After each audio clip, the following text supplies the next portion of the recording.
Well, Alex, you might hate this one. Just letting you know. Superhero or civilian? That's the question for these four teams. I mean, not bad. None of these four teams have good enough rosters to compete for a championship with a civilian quarterback. And all of these teams hope their young quarterback is going to be a superhero. Now, Justin Herbert's not that young anymore. Jordan Love's not that young, but he's young experience-wise. But that's the question. We all know we know three of these teams have good quarterbacks, and we think the Broncos probably do. We need to see a little more from Bo Nix. But the question is, do they have that force multiplier coach is always talking about? That's what will determine their ceiling for next year. All right. I want to highlight Bo Nix because I guess he hasn't shown you enough to know that he's a good quarterback, but Jordan Love has, and CJ Stroud have, and, Justin Herbert's obviously been playing for a lot longer. But, yeah. Kind of weird from someone who had a wildly successful rookie year with Bo Nix. Bo Nix, 13th highest completion percentage, just a tick, just 1% shy of being top 10. Right, a percent right below none other than Patrick Mahomes himself. Threw for 3,900 yards. Not too shabby. Let's see where that is. 13 again. Right under it again. None other than Patrick Mahomes. So multiple times, multiple metrics, you're just under Patrick Mahomes. Pretty good. Pretty good. Bo Nix again. Tied for 6th with 30 touchdown passes. Next to Josh Allen. Literally Josh Allen. You know, literally an all-time great quarterback. Okay, pretty good to me. Seems pretty good to me. Also has a higher completion percentage than Josh Allen. And again, just a couple hundred yards shy of Josh Allen. Sounds pretty good to me. Here's one of my favorite Bo Nix stats. Is that he's second in the NFL in scrambles with 53. But yet he has one of the lowest pressures turned into sack percentage.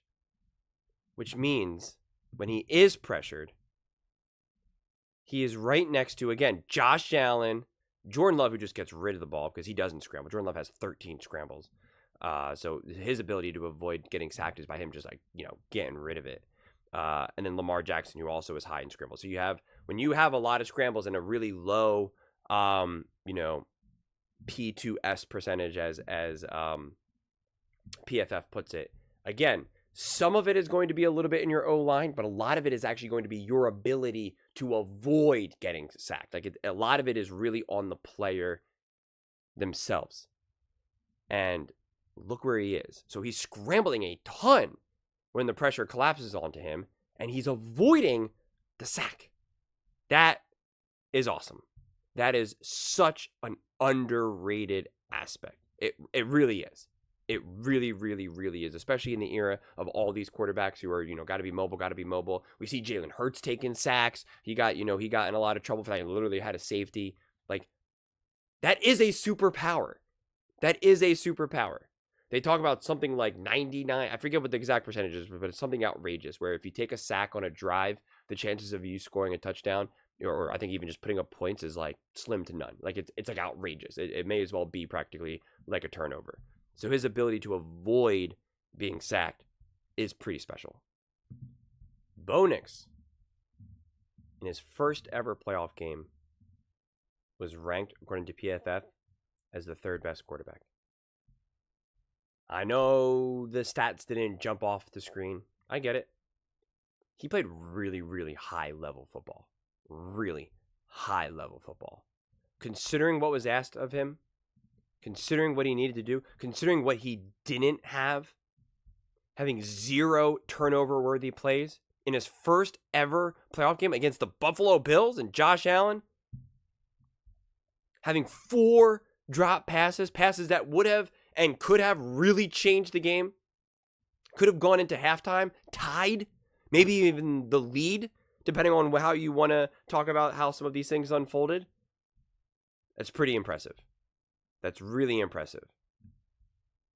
No interceptions, no turnover-worthy plays, only 2 sacks. When we had other quarterbacks getting 4 sacks, 4 interceptions. Sam Darnold being sacked 9 times. It was significantly better than people are giving him credit for. Bo Nix in that game had to obviously not only be the quarterback, but then he also needed to be the leading rusher for 43 yards. Like, again, you think a rookie quarterback's able, like, he has to be the leading rusher. And this is what I said watching this game. We were watching Bo Nix essentially be, baby Josh Allen. That's essentially what I saw when watching that game. Bo Nix, from week 6 onward, because, those first few weeks were a little rough, being a rookie quarterback, top 6 ranked quarterback. Top 6 ranked quarterback.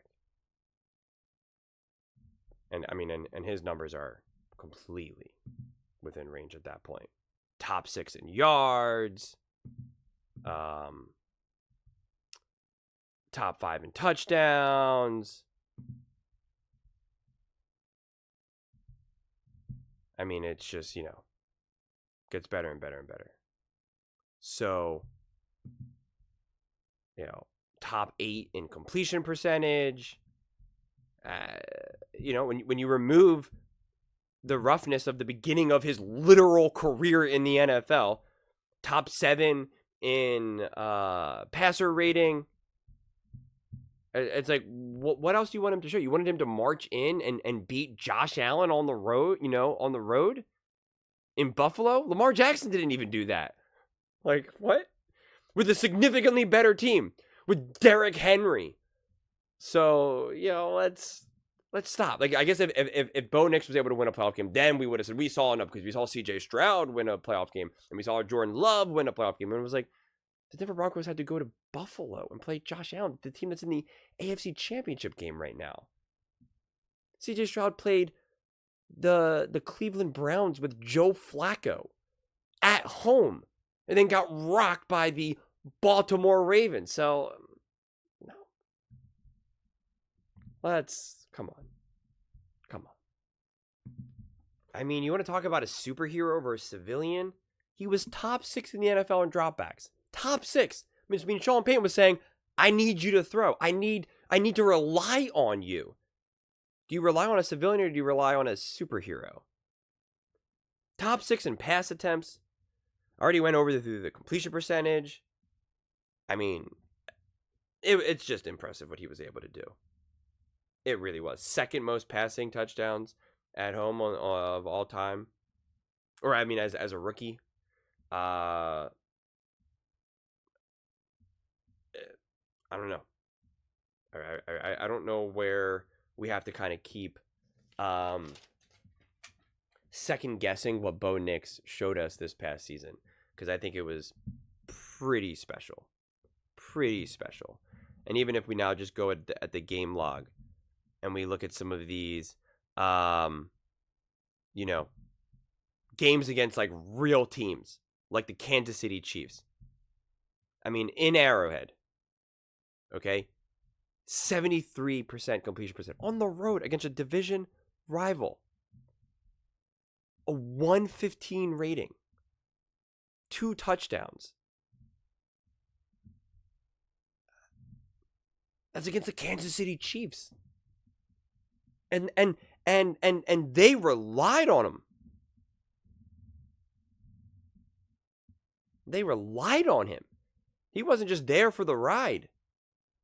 Going up against the Cincinnati Bengals. You all remember that throw that Bo Nix made just to even send it to overtime? A 77% completion percentage. With 3 touchdowns. And we'll leave out the Kansas City 38-0 game because, we don't have to add that. Even though the moves and the plays that he were making were impressive. Heck, even the Baltimore Ravens game. They got rocked. He was awesome in that game. He was doing everything.